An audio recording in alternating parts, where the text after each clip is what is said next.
And first of all நீங்கள் வந்து pregnancy yoga அப்படிங்கிற ஒரு டிபார்ட்மெண்ட்டை தான் நான் வந்து செலக்ட் பண்ணுவேன் அப்படிங்கிற அந்த ஒரு இன்ட்ரெஸ்ட் எங்கே இருக்கு? அண்ட் என்னோட ஃபர்ஸ்ட் ப்ரெக்னென்சியில் ஜெஸ்டேஷனல் டயபெட்டிக் அப்படின்னு சொல்கிற கர்ப்பகால சர்க்கரை நோய் இருந்தது எனக்கு. ஸோ இப்போ என்னோட பொண்ணுக்கு 15 இயர்ஸ். ஒரு 14 இயர்ஸ் முன்னாடி இது பற்றின நாலேஜ் எதுவுமே இல்லை எனக்கு. ப்ளீடிங் இல்லை, ஸ்பாட்டிங் இல்லை, எல்லாமே நார்மலாக இருக்குது. டாக்டருமே நமக்கு ஓகே சொல்லிட்டாங்க அப்படின்னா நீங்கள் தாராளமாக ஒரு ட்ரெயின்டு பர்சன் கிட்ட ப்ரீனேட்டல் யோகா ஜாயின் பண்ணலாம்.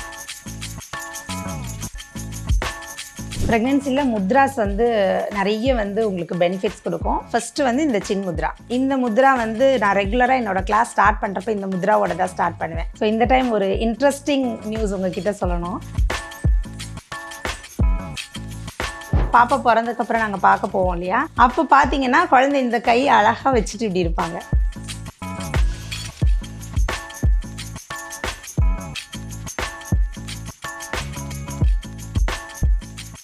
ஐபிஎம் நேயர்களுக்கு வணக்கம்.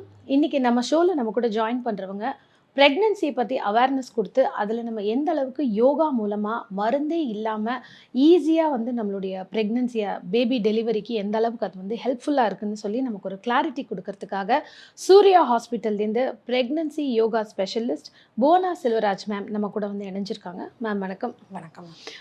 நிறைய பதிவுகளில் வந்து நேர்கள் உங்களை பார்த்துருப்பாங்க ஆல்ரெடி. வந்து ப்ரெக்னென்சி யோகா அப்படிங்கிறது வந்து இப்போது ஒரு ஃபியூ இயர்ஸில் வந்து இது ரொம்ப பாப்புலர் ஆனது அப்படிங்கிற ஒரு விஷயமா இருக்குது. இதற்கு முன்னாடி என்ன பண்ணிட்டு இருந்தாங்க? அண்ட் ஃபர்ஸ்ட் ஆஃப் ஆல் நீங்கள் வந்து ப்ரெக்னென்சி யோகா அப்படிங்கிற ஒரு டிபார்ட்மெண்ட்டை தான் நான் வந்து செலக்ட் பண்ணுவேன் அப்படிங்கிற அந்த ஒரு இன்ட்ரெஸ்ட் எங்கே இருந்து வந்தது? ஆக்சுவலாக என்னோட ப்ரெக்னென்சி ஸ்டோரியை தான் நான் இங்கே ஷேர் பண்ணணும். பேசிக்காக நான் ஒரு MBA கிராஜுவேட், ஒரு மார்க்கெட்டிங் கம்பெனியில் ஒர்க் பண்ணிகிட்டு இருந்தேன். ஆஸ் யூஷுவல் குழந்தை பிறந்தது, மேரேஜ், குழந்தைங்க, அதுக்கப்புறம் அது எல்லாமே வந்து அப்படியே ஸ்டாப் ஆயிடுச்சு. ஸோ ஒரு பிரேக் எடுக்க வேண்டியதாக இருந்தது. உங்களுக்கே தெரியும், குழந்தை பிறந்தாலும் உடம்பு எப்படி வெயிட் போடும். ஸோ எல்லாமே ஆட்டோமேட்டிக்காக நம்ம ஜிம், யோகா என்னென்ன பண்ண முடியுமோ பண்ணுவோம். எனக்கு யோகா ரொம்ப கம்ஃபர்டபுளாக இருந்தது. ஸோ பக்கத்தில் இருக்க யோகா கிளாஸ்க்கு நான் போயிட்டு வர ஆரம்பித்தேன். பாடியில் சின்ன சின்ன சேஞ்சஸ் இருந்தது. அண்ட் என்னோட ஃபர்ஸ்ட் ப்ரெக்னென்சியில் ஜெஸ்டேஷனல் டயபெட்டிக் அப்படின்னு சொல்கிற கர்ப்பகால சர்க்கரை நோய் இருந்தது எனக்கு. எஸ். ஸோ இப்போ என்னோட பொண்ணுக்கு 15 இயர்ஸ். ஒரு 14 இயர்ஸ் முன்னாடி இது பற்றின நாலேஜ் எதுவுமே இல்லை எனக்கு. எல்லாரும் என்கிட்ட கேட்ட விஷயம், ப்ரெக்னென்சியில் எப்படி சுகர் வரும்? வயசானவங்க ஒரு 45 இயர்ஸ்க்கு மேலே சுகர் வரும். ஸோ யூஸ்வலாக என்ன சொல்லுவாங்க, சப்பாத்தி சாப்பிடு, பாவக்காய் சாப்பிடு, இதுதான் நம்ம ஊரில், இல்லை வாக்கிங் போ, இதுதான் பேசிக்காக எல்லாருக்கும் தெரிஞ்ச விஷயம். ஸோ என்னோடய ப்ரெக்னென்சிலே அதை தான் நான் ஃபாலோ பண்ணேன். ஃபுட்டு கம்மியாக எடுத்துக்கணும் அப்படிங்கிறது மட்டும்தான் எனக்கு தெரியும். வாக்கிங் போகணும், இது ஒன்று தான் எனக்கு தெரியும். ஏன்னா உங்களுக்கு அப்போ வந்து இந்த கூகுள் சர்லாம் கிடையாது நமக்கு. ஸோ அதை மட்டும் ஃபாலோ பண்ணேன். எனக்கு நேச்சுரல் டெலிவரி, பேபி நார்மலாக ரொம்ப நல்லா ஹெல்த்தியாக தான் பிறந்தாங்க.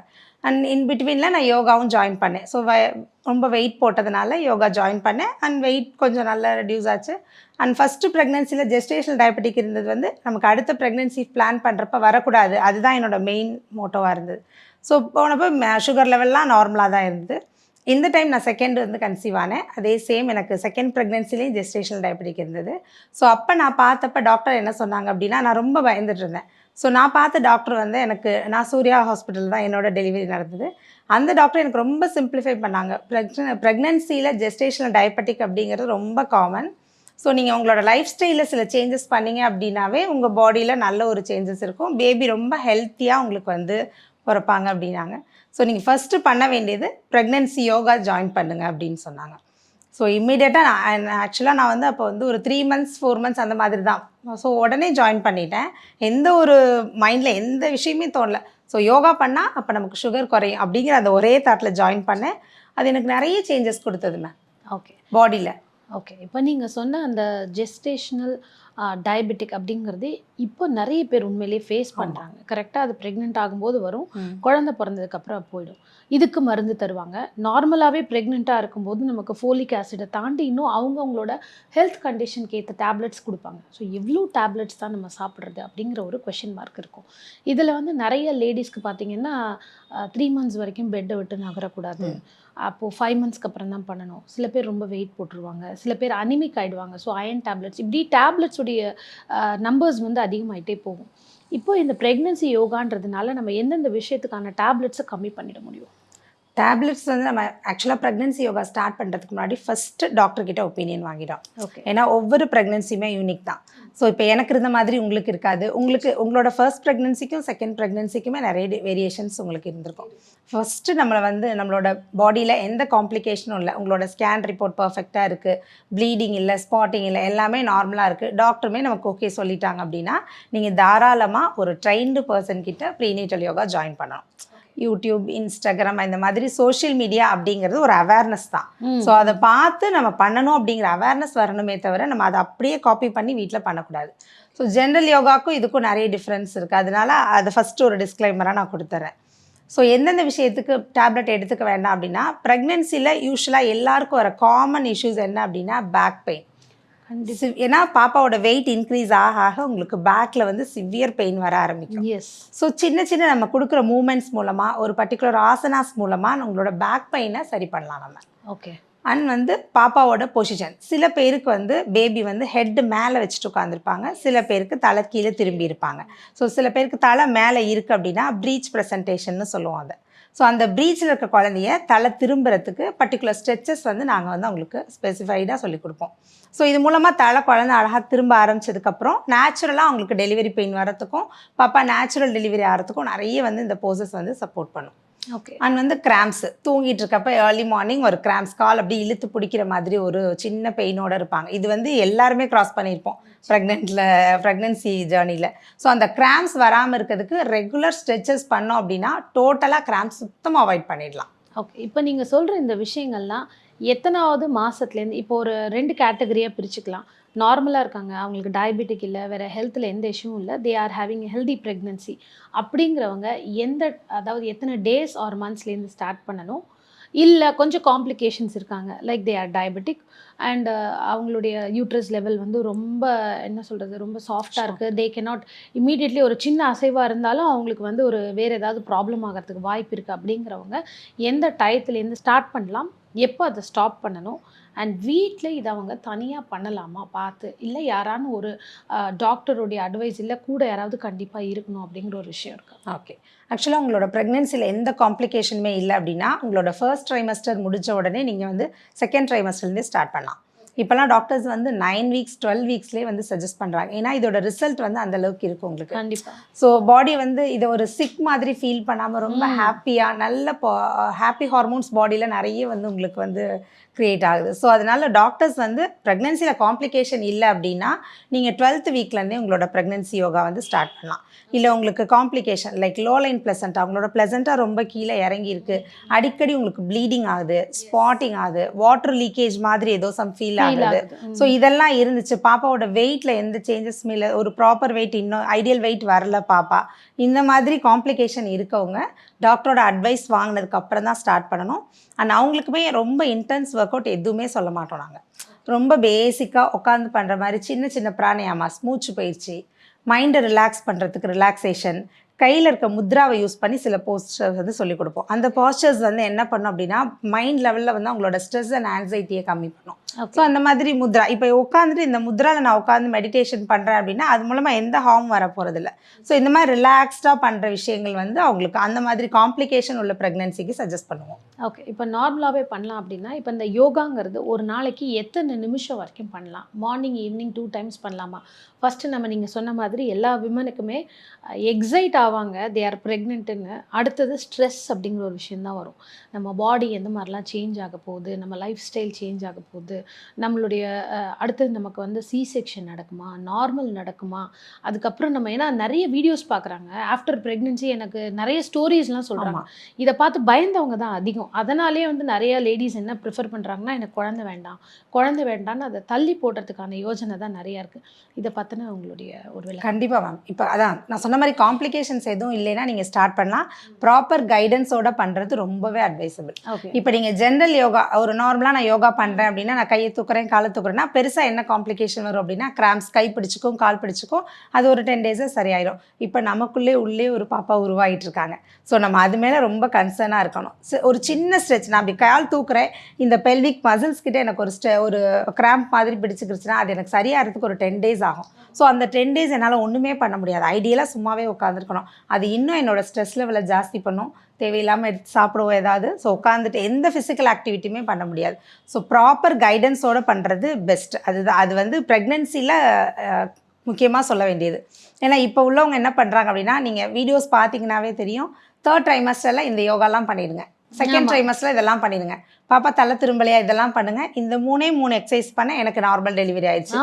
இது வந்து அது ஒரு டேக் மாதிரி போட்டுறாங்க. கரெக்ட். அதை பார்த்து அட்ராக்ட் ஆகி உள்ள போயிடுறாங்க. அப்போ இந்த 3 எக்ஸசைஸ் பண்ணா போதும். ஆமாம், பட் அவங்க பாடி எப்படி இருக்கு? கண்டிப்பா இதை நம்ம எந்த மாதிரி ஒரு இதில் பண்ணணும்? அதாவது 5 டைம்ஸ் 10 டைம்ஸ் இந்த மாதிரி இருக்குது. அதை திருப்பும் போது நமக்கு ஏதாவது வந்து ப்ராப்ளம் வருமா? இதை பற்றிலாம் யோசிக்காமல் வெறும் இந்த இவங்க போடக்கூடிய அந்த ஒரு தம்ப்நெயில் டேக்ஸை வச்சே வந்து people are going behind it. Correct, exactly கரெக்டாக சொல்கிறீங்க. ஆக்சுவலாக இப்போ வந்து நான் உங்களுக்கு வந்து 32 வீக்ஸ் உங்களோட க்ரோத் ஸ்கேன் பார்த்ததுக்கப்புறம் சில பொசிஷன் பாப்பா எப்படி இருக்காங்கன்னு செக் பண்ணிவிட்டு நான் சில பர்டிகுலர் ஸ்ட்ரெச்சஸ் ஆசனாஸ் உங்களுக்கு சஜஸ்ட் பண்ணுவேன். அதை நான் உங்களுக்கு வந்து உங்களோட 28 வீக்கில் சொல்ல முடியாது. ஓகே. ஸோ பட் நம்ம 3rd ட்ரைமஸ்டர் அப்படின்னு பார்க்குறப்ப என்ன சொல்லுவாங்க, ஓ இப்போ இதெல்லாம் பண்ணிடலாம் போல், ஸ்குவாட்லாம் உட்காந்து பண்ணிடலாம் போல் அப்படின்னு சொல்லிட்டு வித்தவுட் எந்த ஸ்ட்ரெச்சஸ் எதுவுமே பேசிக் இல்லாமல் ஜஸ்ட் உட்காந்து எந்திரிப்பாங்க, கால் பேக் எல்லாம் அப்படி பெயின் ஆகிடும். ஸோ அதுக்கப்புறம் தெரிஞ்சு டாக்டர் கிட்ட போயிட்டு அவங்க சஜஸ்ட் பண்ணி ப்ராப்பராக என்கிட்ட வர்றப்ப அவங்க என்னென்ன தப்பு பண்ணாங்கன்னு நம்மளால் ஈஸியாக கண்டுபிடிக்க முடியும். எதெல்லாம் பண்ணக்கூடாதோ அதெல்லாம் பண்ணிட்டு வந்திருப்பாங்க. கண்டிப்பாக. ஸோ ஒருத்தர் ப்ரெக்னென்சி தெரிஞ்ச உடனே டக்கு நான் வந்து ப்ரெக்னென்ட் ஆகிட்டேன். இப்போ ரீசெண்டாக எனக்கு ஒரு என்கொயரி, அவங்களுக்கு 16 வீக்ஸ் தான் ஆகுது. மேம் நான் ஸ்குவாட் ஸ்டார்ட் பண்ணி போயிட்டுருக்கேன், பட்டர்ஃப்ளை பண்ணுறேன், டக் வாக் பண்ணுறேன், வாக்கிங் எல்லாமே வந்து ஒரு 1 hour மார்னிங் 1 hour போகிறேன், ஈவினிங். இவ்வளோ இன்டென்ஸ் தேவையே கிடையாது. டோட்டல் எனர்ஜியுமே ஸ்விம்மிங் வேறு இதில் அப்ராடில். ஸோ ப்ரெக்னெண்ட்டாக இருந்துட்டு ஸ்விம் பண்ணலாமா? அப்ராடில் வந்து சஜஸ்ட் பண்ணுவாங்க, பட் இந்தியாவில் வந்து ரொம்ப பயப்படுவாங்க. ஏன்னா இது இன்னுமே வந்து ப்ரெக்னென்சி அப்படிங்கிறது ரொம்ப பயந்து தான் நம்ம ஊரில் வந்து கொண்டு போகிறாங்க. உட்காந்துட்டு அவங்களாம் எந்திரிக்க முடியும், ஆனால் வீட்டில் எந்திரிக்க விட மாட்டாங்க. கை பிடிச்சிக்கோ, என்ன நீ பாட்டுக்கு பட்டுன்னு எந்திரிக்கிற, குழந்தை கீழே இறங்கி. கரெக்ட். அந்த மாதிரி நார்மலாக இருக்கவங்களே வந்து அவங்க பயமுறுத்தி, ஓ இப்படி தான் இருக்கணும் போல், அந்த மாதிரி நிறைய இருக்குது.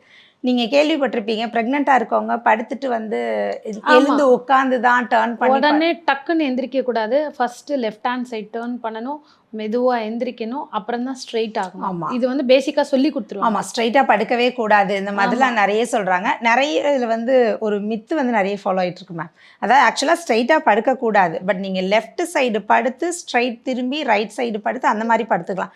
நீ ஒன் சைடு தான் படுக்கணும், நீ படுத்து எழுந்து உட்காந்து தான் திரும்பி டேர்ன் பண்ணி படுக்கணும் அப்படிங்கிறதெல்லாம் நம்ம அந்த காலத்துலேருந்து கொண்டு வராங்க. அந்த மித்து அப்படியே வந்துட்டே இருக்குது.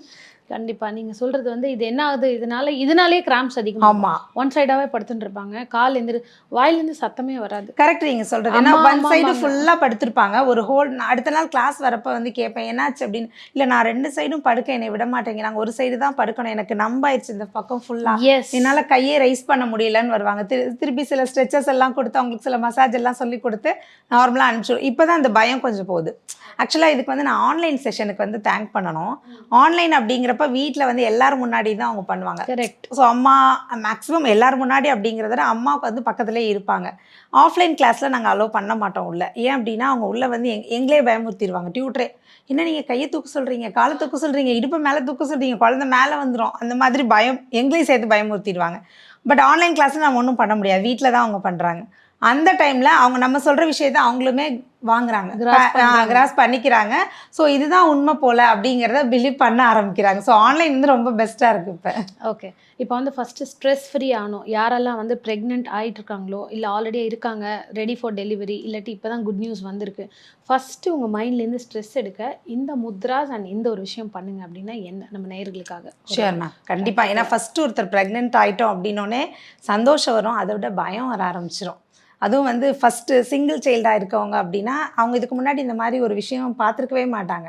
ஸோ ஒரு 25 இயர்ஸ்க்கு அப்புறம் ஒரு புதுசாக ஒரு குழந்தை வருது அப்படின்னா என்ன பண்ணணும், வாட் நெக்ஸ்ட் அப்படிங்கிற ஃபீல் ரொம்ப ஜாஸ்தி இருக்கும். கிளாஸ் சேர்க்க வர்றப்பே வந்து அவங்க மொத்த ஃபேமிலியும் வருவாங்க. அம்மா, அப்பா, மாமனார், மாமியார், ஹஸ்பண்ட் எல்லாரும் வந்துட்டு ரொம்ப கன்சர்ன் கொடுத்து வெளில உட்காந்துருப்பாங்க. ஒரு 2-3 கிளாஸ்க்கு அப்புறமே அந்த பொண்ணு ரொம்ப கான்ஃபிடென்ட்டாக ஆரம்பிச்சிருவாங்க. நீங்கள் எல்லாம் வேண்டாம் நானே வந்துடுறேன், அவங்களே ஆட்டோ பிடிச்சோ பைக்கில், இன்ஃபேக்ட் பைக்லேயே வந்து நிறைய பேர் கிளாஸ் வராங்க. ஓகே, ஸோ அந்தளவுக்கு சேஃப் தான் இது. எந்த ப்ராப்ளம் இல்லை அப்படின்னா நீங்கள் உங்களோட எல்லா ரெகுலர் ஒர்க்ஸ் எல்லாமே நீங்கள் ரெகுலராகவே பண்ணலாம். ஓகே, ப்ரெக்னென்சியில் முத்ராஸ் வந்து நிறைய வந்து உங்களுக்கு பெனிஃபிட்ஸ் கொடுக்கும். ஃபஸ்ட்டு வந்து இந்த சின் முத்ரா. இந்த முத்ரா வந்து நான் ரெகுலராக என்னோட கிளாஸ் ஸ்டார்ட் பண்ணுறப்ப இந்த முத்ராவோட தான் ஸ்டார்ட் பண்ணுவேன். ஸோ இந்த டைம் ஒரு இன்ட்ரெஸ்டிங் நியூஸ் உங்ககிட்ட சொல்லணும். ஷேர் பண்ணணும்னு ஆசைப்பட்றேன். ஆக்சுவலாக நான் வந்து ஆன்லைன் கிளாஸ், ஆஃப்லைன் 2மே எடுத்துகிட்ருக்கேன்.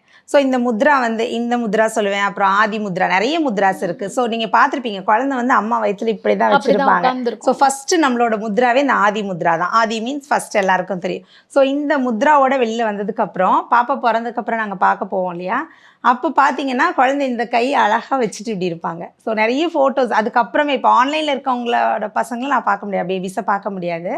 இப்போ எங்கள் ஹாஸ்பிட்டலில் டெலிவரி ஆகிற குழந்தைய நான் போய் பார்ப்பேன். ஸோ என்னோடய வாய்ஸை ரெகக்னைஸ் பண்ணிப்பாங்க, டக்குன்னு முழிச்சு பார்க்குறது, நம்ம டச் பண்ணுறப்போ ஒரு ரியாக்ஷன் கொடுக்குறது. ஏன்னா ரெகுலராக கிளாஸ் அட்டன் பண்ணுறப்ப என்னோடய வாய்ஸ் நல்லா ரெகக்னைஸ் பண்ணிப்பாங்க. ஸோ வந்து அந்த முத்ராவோடய குழந்தை வந்து அம்மா கிட்ட பால் குடிக்கிறப்ப இந்த முத்ரா வச்சுக்கிறது, இந்த மாதிரிலாம் வந்து ஃபோட்டோஸ் எடுத்து அனுப்புவாங்க. ரொம்ப ப்ளசண்ட்டாக இருக்கும். அதை ஏன் ஷேர் பண்ணுறேன் அப்படின்னா, ஜென்ரலாக நீங்கள் கேள்விப்பட்டிருப்பீங்க, ப்ரெக்னென்சியில் நம்ம நிறைய பாசிட்டிவான விஷயம் கேட்க குழந்தைக்கு வந்து நல்ல ஒரு வைப் கிடைக்கும் அப்படின்னு. ஸோ அதனால் நான் சொல்கிறது, நிறைய நல்ல விஷயம் கேளுங்க. ஹஸ்பண்ட் அண்ட் ஒய்ஃப் பேசிக்கிறது, சண்டை இதெல்லாம் இல்லாமல் இருக்காது, எப்போவுமே வரும். பட் இந்த டைம் இந்த ஒரு 10 months, இந்த ஒரு 34-35 வீக்ஸ் வரைக்கும் கொஞ்சம் அந்த பிரச்சனையெல்லாம் தள்ளி வச்சுட்டு நல்ல ஒரு பாசிட்டிவ் சர்க்கம்ஸ்டன்ஸை குழந்தைக்கு கொடுத்தீங்க அப்படின்னா அதுவுமே நல்ல ஒரு க்ரோத்தில் இருக்கும். எந்த ஒரு காம்ப்ளிகேஷனும் இல்லாமல் ரொம்ப நேச்சுரலாக ஸ்மூத்தாக அவங்க டெலிவரி இருக்கும். ஸோ வந்து ரொம்ப பாசிட்டிவாக வச்சுக்குங்க. குடும்பமே சேர்ந்து தான் இது நம்ம வந்து அவங்களுக்கு வந்து சப்போர்ட் பண்ணணும். அப்போது இந்த 4 to 6 monthsல இருக்கிறவங்க என்ன மாதிரி யோகா போஸ்டர்ஸ் செய்யலாம், எவ்வளோ நிமிஷம் செய்யலாம்? எப்போவுமே யோகா போஸ்ட் பண்ணுறப்ப வால் சப்போர்ட்டோட பண்ணுறது பெஸ்ட்டு. அம்மா ஹஸ்பண்ட் யாராவது ஒருத்தரை வச்சுட்டு பண்ணலாம். இப்போல்லாம் ஹஸ்பண்ட்லாம் ரொம்ப வந்து சப்போர்ட்டிவாக இருக்காங்க.